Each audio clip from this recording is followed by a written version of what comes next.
भगवान सिंह बचपन से ही अनाथ था। बाबा ने उसे वृंदावन आश्रम में हनुमान मंदिर का पुजारी बना दिया।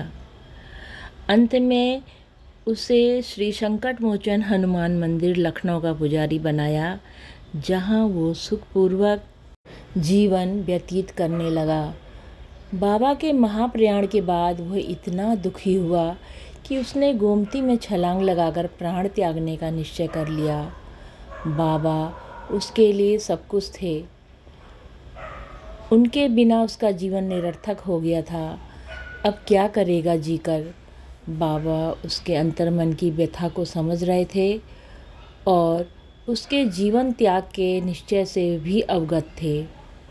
एक दिन प्रातःकाल भगवान सिंह जब हनुमान मंदिर की पूजा से निवृत्त हुआ तो लंबे बदन और गेरुआ वस्त्र वाला एक साधु मंदिर में प्रविष्ट हुआ। उस साधु ने भगवान सिंह को दी हुई बाबा की कंठमाला की ओर संकेत करते हुए पूछा, ये माला तुम्हें कहाँ से मिली? बाबा नीम करोरी ने दी है। इसमें क्या है? बाबा के अस्थि कलश की ओर इशारा करते हुए उस साधु ने पूछा। इसमें बाबा की अस्थियां हैं। झूठ, बिल्कुल झूठ। उस साधु ने कहा, हम बाबा नीम करोरी को अच्छी तरह जानते हैं। हम सीधे अमरकंटक से आ रहे हैं। हमें बाबा टाट लपेटे दिखाई दिए। हमने उनसे पूछा कि बाबा कंबल कहाँ छोड़ दिया? तो बोले, हम उसे कैंची में छोड़ आए हैं। अब हम एकांत में भजन करना चाहते हैं। भगवान सिंह बाबा की अलौकिक शक्ति संपन्न को मानता था, लेकिन अस्थि कलश आने के बाद भी वो विश्वास करने को तैयार नहीं था कि वे जीवित हो जाएंगे। हम नहाना चाहते हैं, हमारे लिए साबुन और पानी रख दो, साधु ने जैसे बाबा कहा करते थे।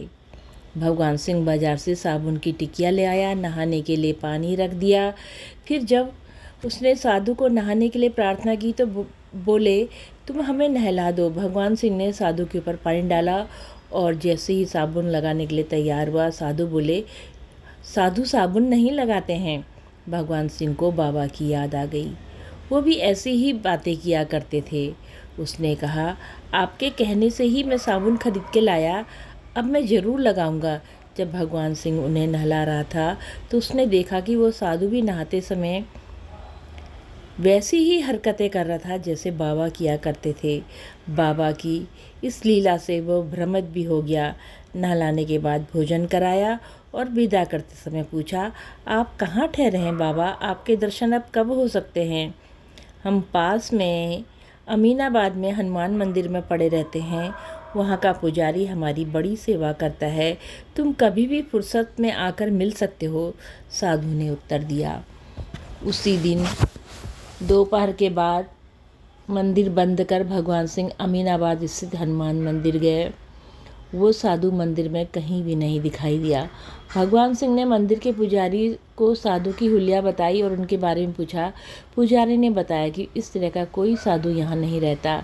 जब भगवान सिंह ने कहा कि साधु ने कहा था कि आप उसकी बड़ी सेवा करते हैं, तो पुजारी ने ये सब झूठ बताया। भगवान सिंह समझ गया कि वह साधु और कोई नहीं, बाबा नीम करोरी ही थे। उनका अवतरण उसके आत्महत्या के संकल्प को ख़त्म कराने के लिए हुआ था। जय हो नीम करोरी बाबा की सदा जय हो। माँ सिद्धि की सदा जय हो। बाबा सदा अपने भक्तों का कल्याण करना प्रभु, कल्याण करना प्रभु। जय हो बाबा, जय हो, सदा ही जय हो।